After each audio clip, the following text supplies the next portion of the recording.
Well, hello, everybody. How are you? How are you? Thank you so much for joining us today. Another day that the Lord has made. We are excited to be together again. Today is Tuesday. That's right. Tuesday. Today is the day for limited resources awareness with my guest, Angela Brown. Hi, Angela. Hi, Miss B. I am grinning all over myself. I'm telling you what, if they call a green room excitement, we have some green room excitement almost every week, and I'm loving it. But thank you so much, Yeah. Angela, for joining me. We want to talk about um, not only limited resources awareness, but you have a special topic today. But for those of you who do not know who Angela is, she is the CEO of Yeshua's House in Petersburg, Virginia, transitional home for women. And we are going to talk about the things that a lot of people don't want to talk about, which is why some people may be in a situation where they don't have permanent housing and why they may have difficult finances. It's not just about domestic violence, but today she's going to bring some more information because last week was fire. I wanted to keep going, but we try not to keep you too long. So, Angela, tell the listeners about your book and a little bit about Yeshua's House. Oh, okay. Well, Yeshua's House is now two transitional homes in Petersburg, and our women can stay up to 18 months because we believe that it takes that long for a woman to overcome whatever she has experienced emotionally and physically and financially to get on her feet and turn a new leaf over in her life. Um, And we haven't been disappointed by those who have stayed 18 months. They have done well. So, and they are in charge of that. We give them all the credit. And Yeshua, because the name of the house is Yeshua's house, because we know that it's in his hands and under his wings that we find healing and wisdom to live our lives. Um, so, one of the things we did last year in order to honor my mother. We talked about honoring our parents. One of the things is, and I'm going to get off the screen here and show you my mother's book. Let's see. You see Good. that? Yep. Okay. So this is Mary Tells Her Story because my mother at 89, my sister recorded her memoirs of her childhood. And it was quite an not auspicious, but quite a difficult childhood. And this is her on her wedding day. And I'm so proud of her because, in spite of the childhood she had, um, she looks gorgeous. At 21, she was ready to make a good decision about a mate and start a family. So that's why I chose this picture for her, because to me it shows that she was an overcomer. So it's titled Mary Tells Her Story, The True Founder of Yeshua's House. And this book is available through Amazon. And it's also available if you go to our email and our website and just let us know that you want this book and we'll send it out to you. If we send it, we get the lion's share of the profits. And if you buy it through Amazon, you get a little tiny piece. So this supports Yeshua's house. Every penny of it supports Yeshua's house. Okay. Let me tell you what I did today. Tell us what you did today. Yeah, well, I got a call this morning, and this is kind of the norm. How do women contact us who are in need of housing? They contact us because somebody knows somebody who knows Yeshua's house, and these people are in need of housing, and all the other doors are closed. So I got a call this morning. I called the two people that had something to do with it. I got an idea of the woman that we were dealing with. Went to her, got the application and everything, got her some lunch, had a good time to visit with her, got her some groceries because she's living in a motel. And within a few days, we'll interview her. And if the interview committee says this is a good candidate for Yeshua's house, she wants the program, not just the housing, then we will admit her, and then that will make our home full. But what is not uncommon about her situation is that she has left an abusive husband. She's been trying to navigate on her own for however long, in this case, 6 months. Woo! Right. And, he took the car. So that left her jobless because she couldn't get to her job. So these are the kinds of things we see, is that any string that can be pulled to keep control is what the abuser does, whether the abuser is male or female. Absolutely. So that's what I did this afternoon. That's why I needed a nap. But that's a private joke. But this is what we live for, is when God sends us somebody and they are clearly in need and desire to get some things right in their life so that they do not repeat the cycle of abuse. In this case, the woman was married before, and he was also abusive. And we see that. We see that, whether it was a boyfriend that was abusive or a former husband. So these are the kinds of things that God's heart goes out to them. And once they make the decision to cut those ties and connect to him, he starts pulling the strings in their favor. And that's what's going to happen, I'm pretty sure. What a story. Yeah, you needed a nap. Yeah, and I needed to tell you that because they said this is our high when God makes a connection. So, what I wanted to talk to you about today is I call it ways and means to personal security and living within one's means. And the catalyst for this was the benefit we just got. What's it called? The stimulus COVID-19, check. the stimulus check. Because we teach financial management to our ladies, we've been telling them, when you get the stimulus check, do not think of it as spending money or, whatever, not even perhaps to pay off one big bill. But this has to be something that becomes a security, a little security stash for you, because you don't know whether another one's coming, and because we all have to get into the saving habits. And so that led me to an old teaching. You probably all heard it. Maslow's hierarchy of needs. Oh man, you taking me way back to school now, man. There you go. Wow. There you go. See, can I get this on here? Yeah. Slide it toward the stove. Bring it up toward the light. Okay. And slide it toward the stove, and you're good. You're good. Okay. So you see at the bottom it says Maslow's hierarchy of needs, and then it says theory of motivation. And Abraham Maslow, was a psychologist, and he created this. Here we go. In 1943, he said there's 5 levels. In 1963, he said there's 7 levels. In 1987, he said there's 8 levels. And so I'm just giving you a 6-level one because the 8 level is kind of a breakdown of something else. But let's see if we can look at this. I need to.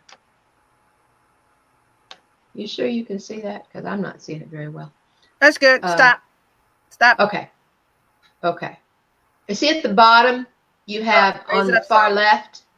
Go up. There you go. I see the digit. On the bottom, you see basic.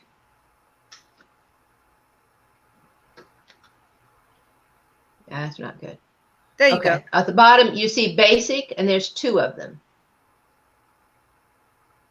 Physiological needs. These are needs. Food, water, warmth, and rest. And I'm going to call that living rough. We talked last week about what many people call homelessness. Other people call it living rough. Food, water, warmth, rest. You don't see housing in there. That's the absolute basic need of a man or woman, child. And then one step up is safety. And that's where shelter comes in. Shelter and clothes, removal from danger, law and order, employment, hopefully a little higher up, employment, health, stability. So once is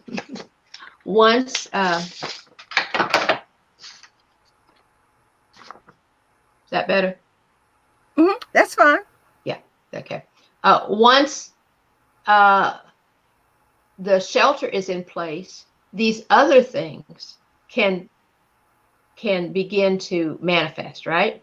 And that's what we talked about last week, is that there is a movement in the world called housing first, so that we can skip this step and we don't have what we call homeless people, but we have people who are sheltered who can then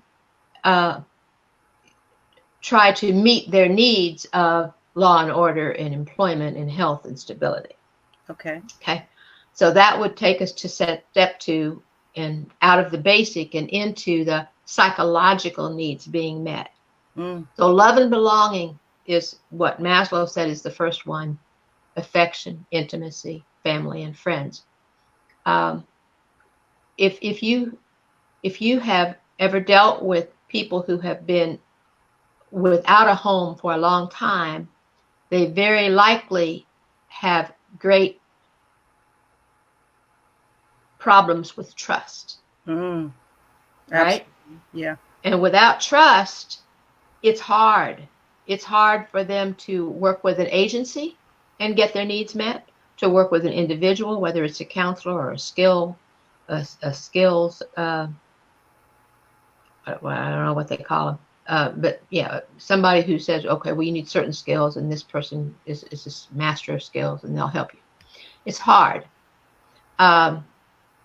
It's hard to live in a home with other women if you don't trust, where you belong or anything. But so love and belonging is that next need. And when affection and intimacy and family and friends are in place, then a woman, a man, a child can move into the healthy aspect of having some esteem for themselves and for others. And they can develop a sense of accomplishment. And others, you can call it status or prestige. All of these come under the area of esteem. So those are the psychological needs. We all need to be honored for who we are, right? Absolutely. So in the 1943 model, self-actualization was the highest need that a person had. And that self-actualization was achieving potential, achieving your personal potential, not somebody else's thing of, oh, you're successful if you do this, but achieving your personal potential. It included creative activities, no matter what you thought those were. Okay. So it ended there. But as time went on, he said, no, there's more to that. There's another step up, and that's called transcendence.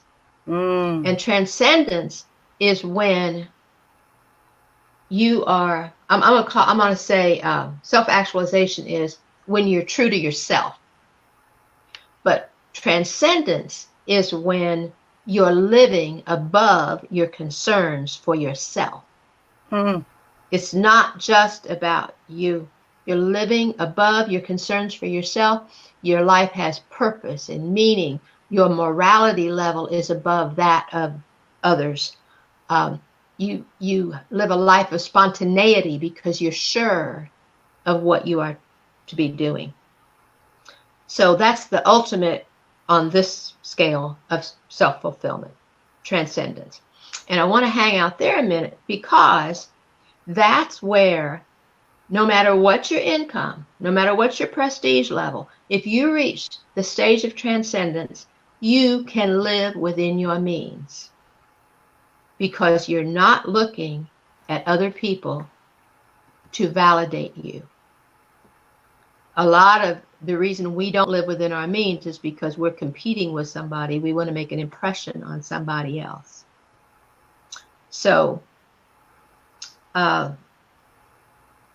if we want to go back, let me put this up here a minute. Okay. See, there's a glare. Okay. So.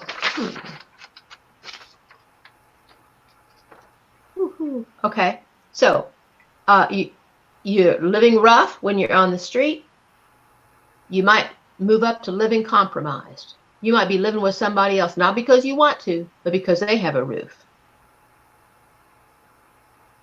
Not because they're good to you, because they may treat you like dirt, but they're meeting some basic needs that you didn't have met when you were living rough. A step up is living comfortably. That's when you're living with love and affection. People you call friends and family. And the next step, the area of esteem, was you're living purposefully. Your purpose for living, your unique purpose, because that's who you are, is what you're fulfilling. But when you live authentically, that's self-actualization. You are true to yourself. And we thought for years, or Maslow thought, that was the end of it. And then he lived long enough to say, no, when you live above your concerns for self, you have transcended, I'll call it the pull of this world. You have transcended it. And this is what we're seeing a lot of today. People living above concerns for self, saying, I'm going to donate food from my restaurant to, the people in this area, or, I don't even have to give you examples. It's all over the news. People who are giving not because of any personal gain. So, I don't know. You have any questions about that? How it applies? You describe some marriages. You Yes. have described some, especially that last page that you went over. Some marriages are based on the first three, and they never get any higher than that because of the need to feel sheltered, protected, and not understanding that their relationships may have issues, but it's a certain level of, I'm going to say, security that's not secure. Let me just say that. Fake security. Right. So, no, I don't have any questions. I just thought about, domestic violence, and people stay there because of the first three. So you can continue. Well, and so I thought this would give us an idea of why it takes 18 months for a woman to move into the esteem category. I am a woman of value. There are things that I can do and love to do and will be a help to other people. And when she can move into that, she's not as psychologically vulnerable, or certainly not physically vulnerable, but not psychologically vulnerable to a person who will use her. Okay? So it takes a while. And the whole building of trust that is in that third category, because you move from physiological to safety of shelter and clothes and removal from danger. So we've gotten them, when they come into the home, into the stage where they can experience love and belonging. But that foundation of trust may have to be laid. Okay? And there may be some bumps along the road as people begin to accuse or distrust or whatever. And you have to be prepared for that and say, we're not going to throw all these babies out with the bathwater. We're going to work through these things, because they need to know that if you're family, and if we value you, if we're your friends, we're going to stick with you through this. Mm-hmm. Mm-hmm. And COVID-19 has given us that opportunity to tell the ladies, look, don't worry that you were furloughed. Don't worry that your hours have been cut drastically.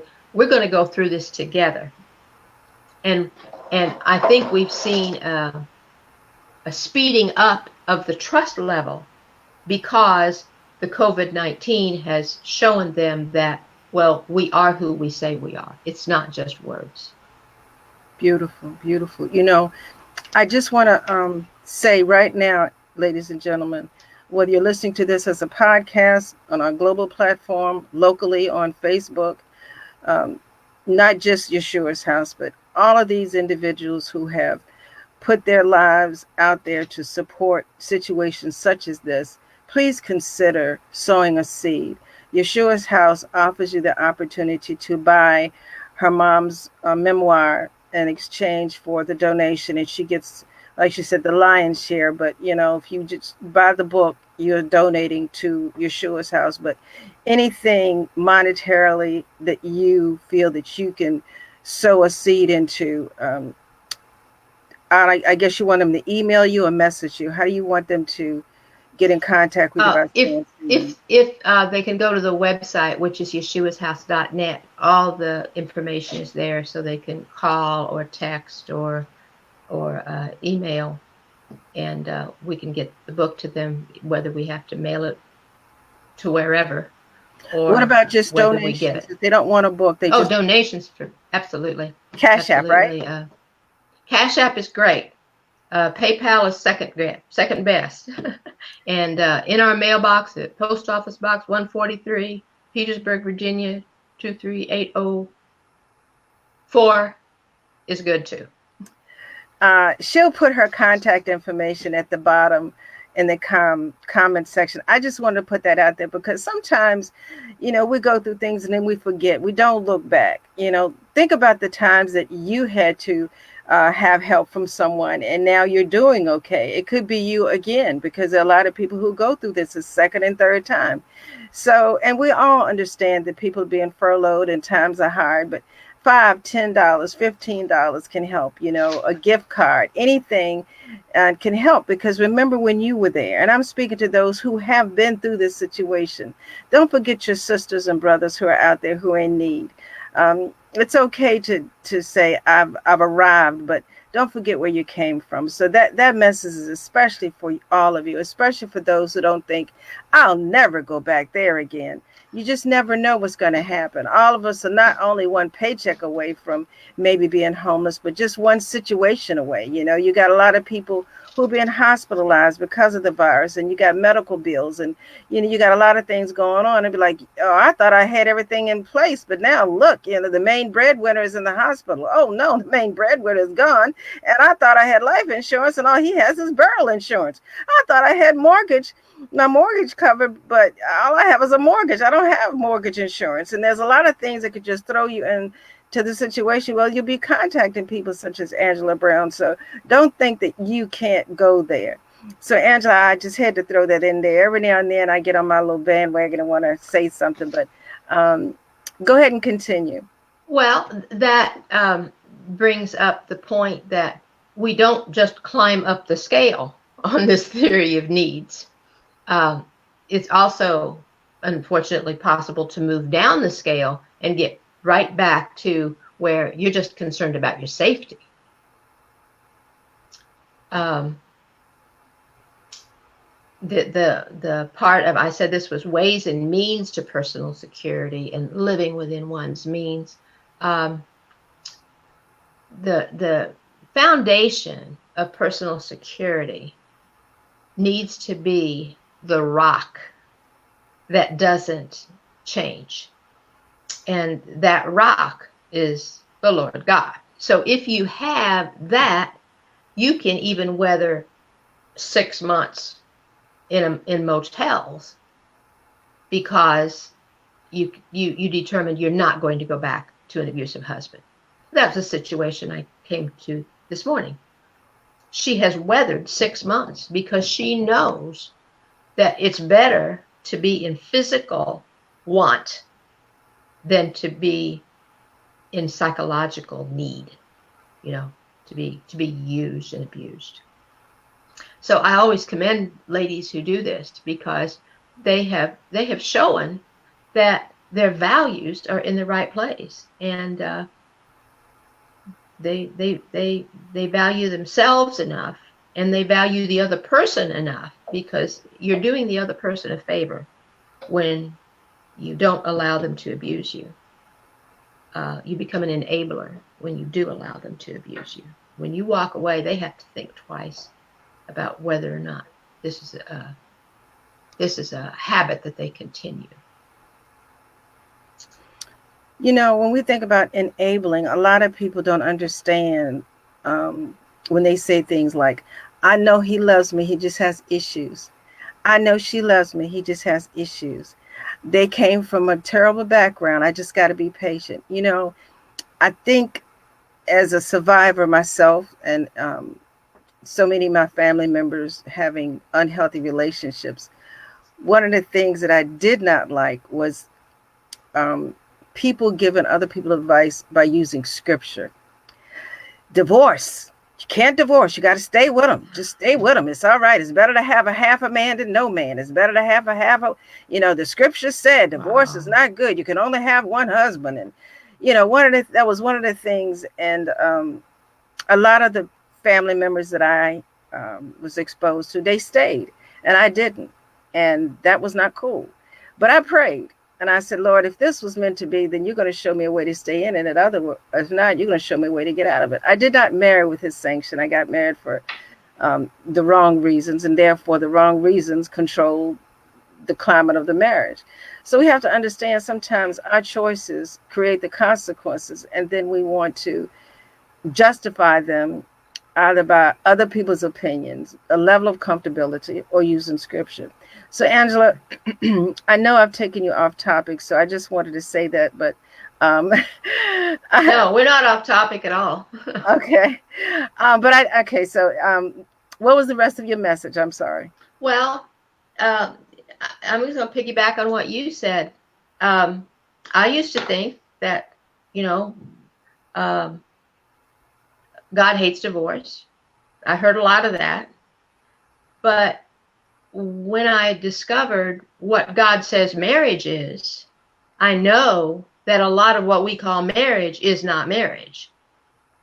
So, God didn't ordain the paperwork through the court system. He ordained that a man and a woman would come together and become one.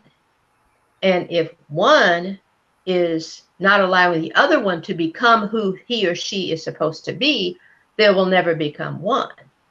And it becomes a toxic relationship, Absolutely. A parasitical, yes. the parasite eating on. And God has never allowed, he's never agreed to human sacrifice. Jesus wasn't a human sacrifice. He was an offering. He offered himself.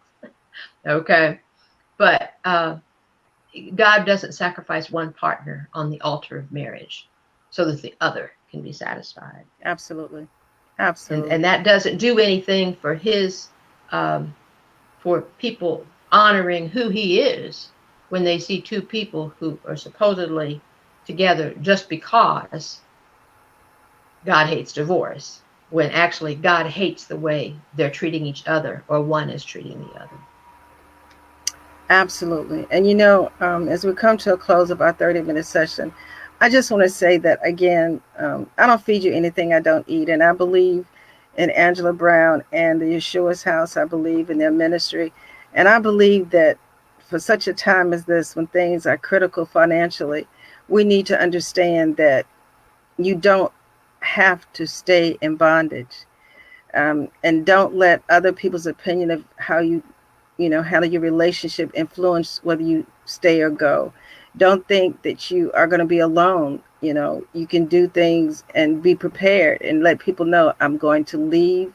Can you meet me here? Can we, you just get things prearranged. You don't have to just, say I'm out and you have nothing. If you need to do that, that's fine. But I want you to know, as we go through this COVID-19, whether it's going to slow down and rise up again, the effects of it financially, personally, and economically, globally, are going to have a long-term effect. And that is going to fuel the attitude of some of these behaviors that are already causing potential harm, not only to the relationship, but to you. So please think about where you are, where you need to go, how much can you take, should you take, And by all means, please don't use scriptures to justify why you should stay in an abusive relationship. So, that being said, Angela, I really appreciate you coming on board. You have any idea what we're going to talk about next week? Well, I have an idea of what's going to happen next with Yeshua's House. Toward the end of May, a wonderful lady who has supported us for quite a while now, named Mary Foley. She is the president of the National Speakers Association, is going to have a 1 hour, I'll call it a blog or something, a Zoom thing, and she's going to interview, if you know Mary, you know she's a bodacious woman, and that was her first book, Bodacious Woman. And she's going to interview 3 bodacious women, and she's going to interview me. And if you want to be involved in that, we'll be having that on Yeshua's House. She came up with this idea herself. She said, I want to help Yeshua's House. I'm going to charge $25 to people to come into the Zoom. All of it goes to Yeshua's House. I'm going to give them my Bodacious Woman book. I'm going to interview these bodacious women who are making it through COVID-19. And it's going to be worth it to you. So when we get that date and time, it'll be on our website, and it'll be on Mary's and some other people, those who are being interviewed. So we're excited about that. Absolutely. So we have friends. Absolutely. I love that. I love that. Maybe I can interview Mary about the event. How about that? Oh, that'd be wonderful. All right. Do you have any parting words for us? Yes. Everybody can transcend. Everybody can transcend this world. That one up there where we're living not for self, not just to be true to self, but we're living above our concerns for ourselves.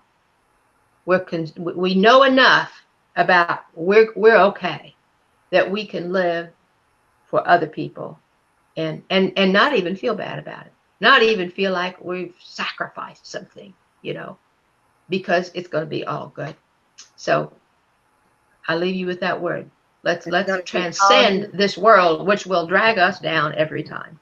Okay? Every time. It's all good. All right, everybody, you heard what she said. We all can transcend.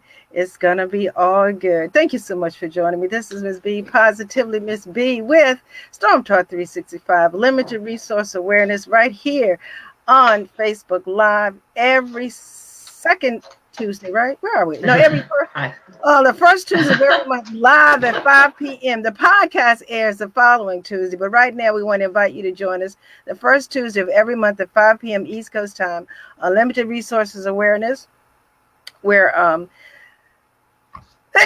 getting ready to sneeze, excuse me, where Angela Brown will be my special guest talking about different topics that may concern you or someone you know to help them overcome being out there trying to find their way.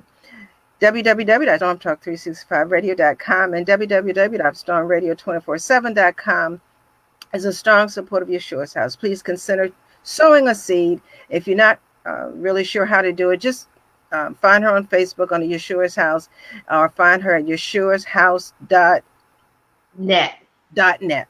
All right, everybody. Thank you so much. Have a blessed week. Bye-bye. Talk to you next time. Thank you, Ms.B. Always a pleasure. Always a pleasure. Bye-bye.